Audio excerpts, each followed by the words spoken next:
Салам, бул Токой тили подкасты сиздер менен Гүлназ Камбаралиева. Подкастта биз Токойдун тилинде Токой жөнүндө сүйлөшөбүз. Жыл сайын апрель айынан июнь айына чейин КМШнын көптөгөн өлкөлөрүндө парктардын маршы экологиялык акциясы өткөрүлөт. Бул акциянын жүрүшүндө улуттук парктар жана коруктар эшигин ачып, алардын ишмердүүлүгү менен тааныштырып, жаратылыш аймактарын колдоо жана сактоо идеясынын айланасында биригишет. Быйыл парктар маршы табигый экосистемаларды сактоо жана калыбына келтирүү деген уран астында өтүүдө. Бул чакырык 2021-2030 жылдардагы экосистеманы калыбына келтирүүгө арналган 10 жылдык деп жарыялоосун кайталайт. Табигый экосистемалар климаттын өзгөрүшүн жөнгө салууда адамдардын негизги жардамчысы болуп саналат. Бирок адам көп учурда мындай жардамдарды баалабайт. Анын туура эмес иш-аракеттеринен токойлорду ашыкча кыюу, саздарды кургатуу, айлана чөйрөнүн булганышы экосистемалардын деградацияга алып келет. Натыйжада бул климаттык процесстерге, демек адамдардын жыргалчылыгына терс таасирин тийгизет. Базар Короон районунда парктар маршы акыркы бир нече жылдан бери Дашман мамлекеттик коруугунун аймагында өткөрүлүп келет. Иш-чара быйыл да четте калган жок. Акция Коруктун аймагында 31 майда өттү. Кызматкерлер өздөрүнүн резервин Фергана өрөөнүнүн жаңгак казынасы деп аташты. Кадыр Садабаев Дашман мамлекеттик жаратылыш коруугунун директорунун орун басары. Анын айтымында Кыргызстанда 20га жакын өзгөчө коргоочу зоналар бар. Кыргызстан боюнча токойлордун мемесин айтып берсем, Кыргызстанда өзгөчө коргоочу жаратылыш аймактарында 20дан ашык коруктар бар. Ошонун катарында Дашман коругу 2012 жылы 12 июнда 480 токтом менен уюшулган. Жалпы аянты 7958 гектар. Аянты кичинекей, бирок бунун максаттары Кыргызстан боюнча ушу Фергана өрөөнүндө жаңактардын уюткусу ушу Дашманда да. Ошондо мына Кызылкүрдөн 4900 гектар бул жактан өттү. Арсалата Токой чарбасынан 3031 гектар өтүп, ушул корук болуп уюшулду. Себеби бул максаттары ушул жаңактын генофондун сактап калыш, тукумун. Себеби булар байыркы реликтовый жаңактар булар, эскирип мебет калган. Азыр могул жерде мынакей көрсөтүп берейин, бир түшүндүрүп. Мынакей могул афиша. Мына жаңак, мисалы карта мемелер болсо, мынакей подрост, ушул неме, ушул силерсиңер да, мына чоңоюп ушундай нерсе, бул улануштуу нерсе.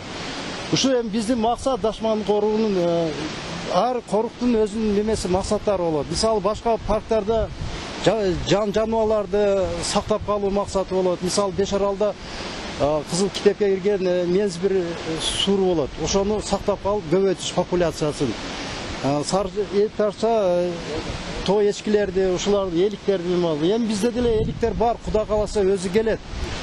Анан биздин максат бир эле плановый нерсе ушул жаңа Токойдун ичинде биотүрдүүлүктү сактап, жаңакка жакшы көмөк көрсөтүп, өзүнө мында алиги табигый жаңылануу системасы менен байыркы жаңактарда мына ушул жаш мемелер алмаштырып калыш керек. Себеби бул себеп неме болот.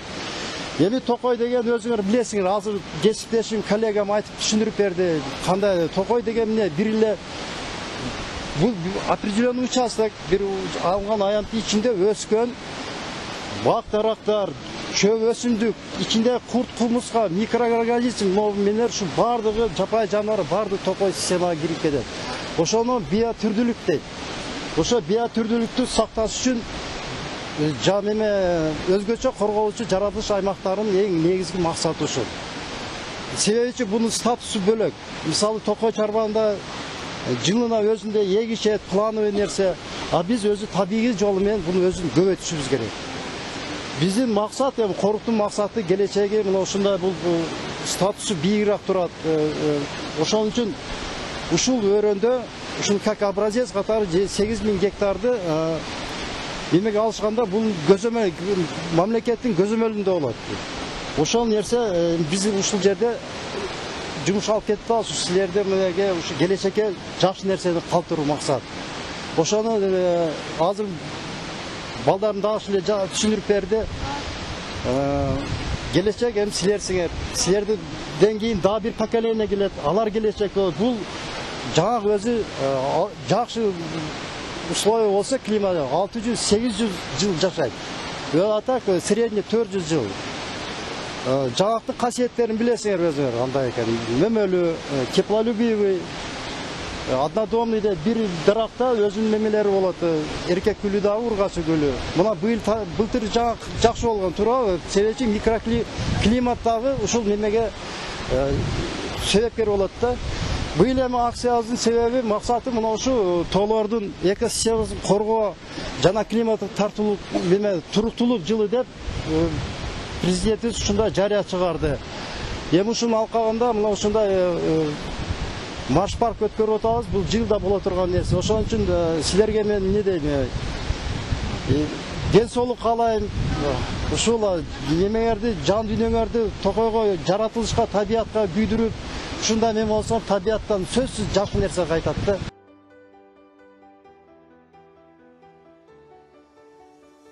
Дашма мамлекеттик коргоонун директорунун орун басары Кадыр Садабаев иш-чарага райондук администрациянын 50-гө жакын өкүлү, ошондой эле мектеп окуучулары, мугалимдер, токой чарба кызматкерлери, Күмкана жана Кызыл Суу айылдарынын жарандары, Кем Палато коомдук фондунун адистери катышты деп билдирди.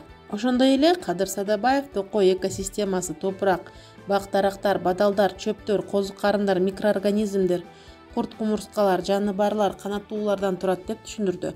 Бул татаал жана көп функционалдуу системаны сактап калуу үчүн кандай чараларды көрүү керек?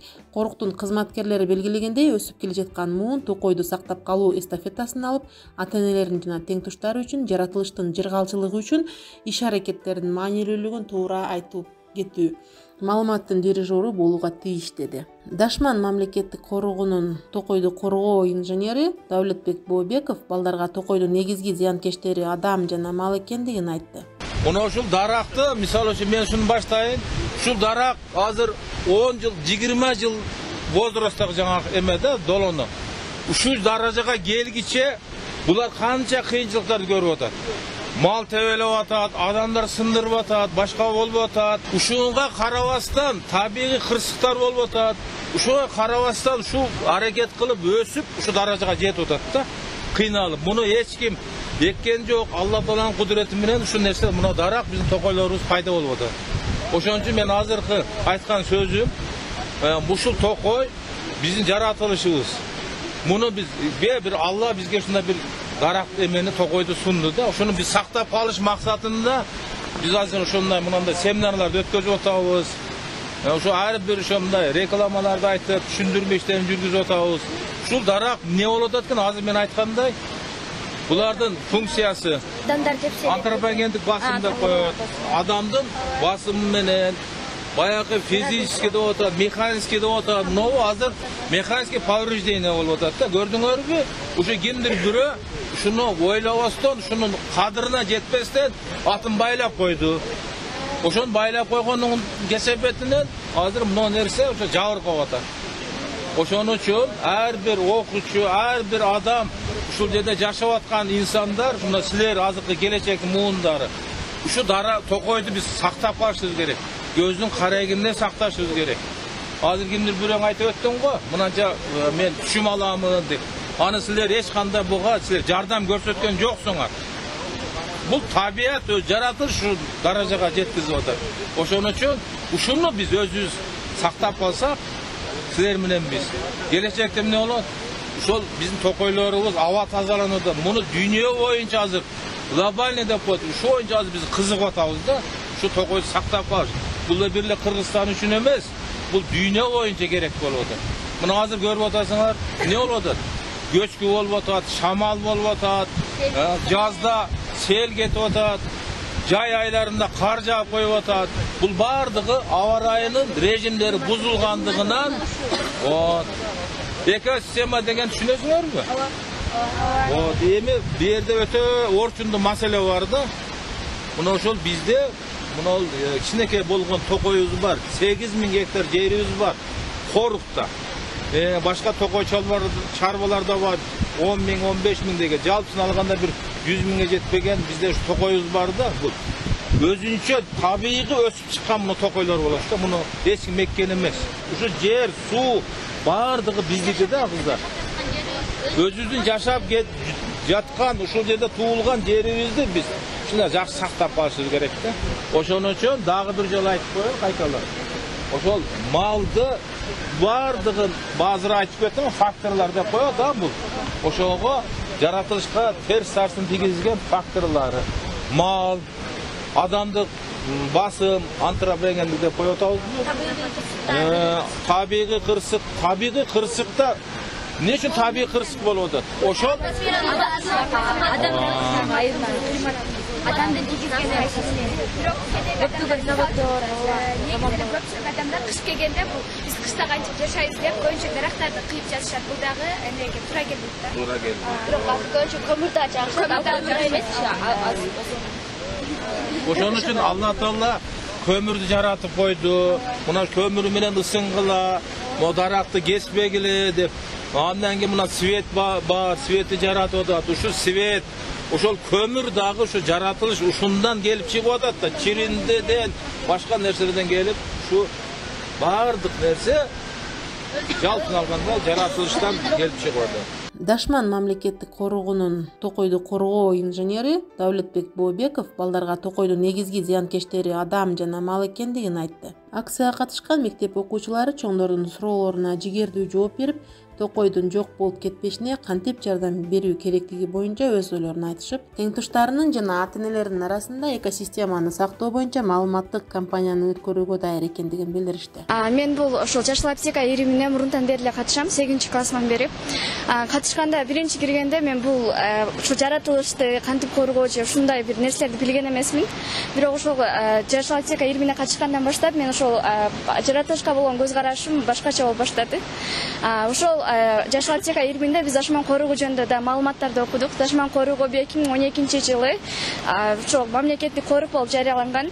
Жана ошондой эле бунун максаты ошол бүткүл ошол дарактарды, ошол өсүмдүктөрдү өсүп жаткан чөптөрдү, бул тоолордо жашашкан жан жаныбарлардын баары жогун ошол өзүбүздөн кийинки муундарга жеткизип берүү жана аларды коргоо. Биз азыркы учурда ошол көптөгөн адамдар дарактарды кыйып ушундай бир мындай терс көрүнүштөрдү көргөзүп жатышат. Бирок биз ага каршыбыз. Биз баарыбыз ошол жаратылышты өнүктүрүүгө жана ошондой эле көбөйтүүгө аракет жасайбыз. Ошол жерде турган окуучулардын баардыгына мен айтат элем, бул биздин келечегибиз, бул жер бир эле биздин эмес, ошол бүткүл адамдардын бул жерге келиши мындай кыялы да. Ошондуктан баарыңыздарды ошол жаратылышты коргоого чакырат элем. Нуриза Арстанбекова номер 18 мектептин окуучусу анын айтымында жаратылыш зонасында таштандылар өтө көп экенин айтып, адамдардын токойдогу жүрүм турумундагы бир терс көрүнүшү катары кабылдады. Таштанды кантип туура керектөө керек экенин мектеп окуучуларына Кем Палатоо коомдук фондунун долбоорунун адиси Азамат Усупбеков өткөргөн интерактивдүү көнүгүү учурунда бул тууралуу ойлонууну суранышты. Бул уюм бир нече жылдан бери Дашман мамлекеттик жаратылыш коргоонун кызматкерлеринин жаңгак токойлорун жана жайыттарды сактоо боюнча кыргыз-герман долбоорун алкаганда парктар маршы өткөрүү демилгесин колдоп келет. Эске сала кетейин, менин Токой тили подкастым ушул долбоордун жардамы менен даярдалат. Азамат Усупбеков Кем Палатоо коомдук фондунун долбоорунун адиси. Анын айтымында Кем Палатоо 8 жылдан бери жаңгак токойлорун сактап келе жаткан уюм дейт. Андан кийинки токойлорду сактоо бул токойчулардын, мугалимдердин колунда эмес, мектеп окуучуларынын колунда деди. Биз ошол силердин жаңгак токойлоруңуздарды сактоо, коргоо боюнча бир 8 жылдан бери иштешип келатабыз да. Анан биздин эң негизги өнөктөштөрүбүз мынакей. Сиздердин жаныңыздарда турган агайлар, Дашман заповеднигинин кызматкерлери, токой чарбалар, мектептер менен иштешебиз. Анан бул жерде көрдүңүздөрбү, агайлар айтты, эмне деп турат бул жерде? Жаңгак бөмө токойлорду жана жайыттарды башкаруу жергиликтүү жааматтарды катыштыруу аркылуу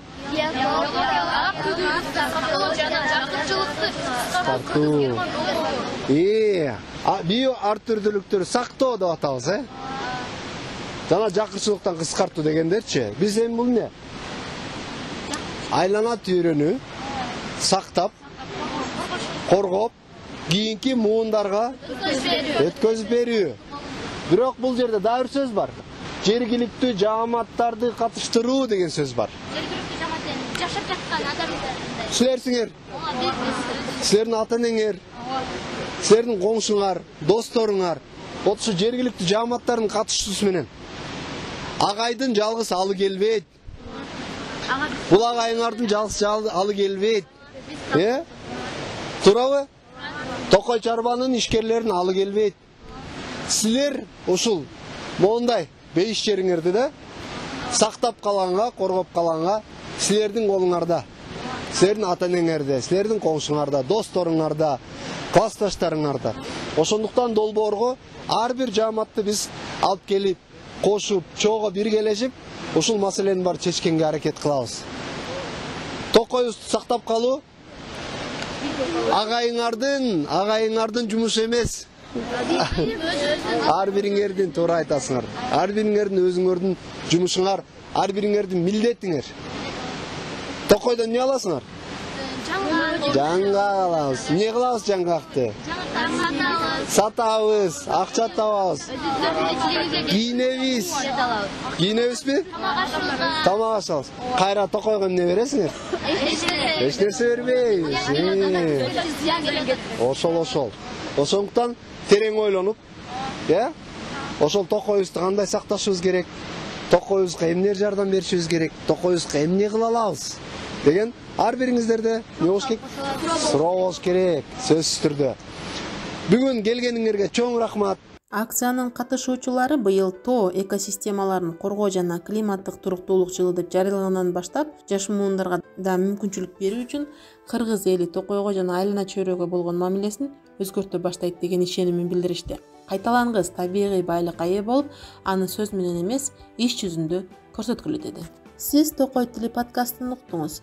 Мен Гүлназ Камбаралиева 2 жумада бир жолу ишемби күнү түшкү саат 12:00 чыга турган кийинки чыгарылышка чейин сиздер менен коштошом. Сак саламатта калыңыздар.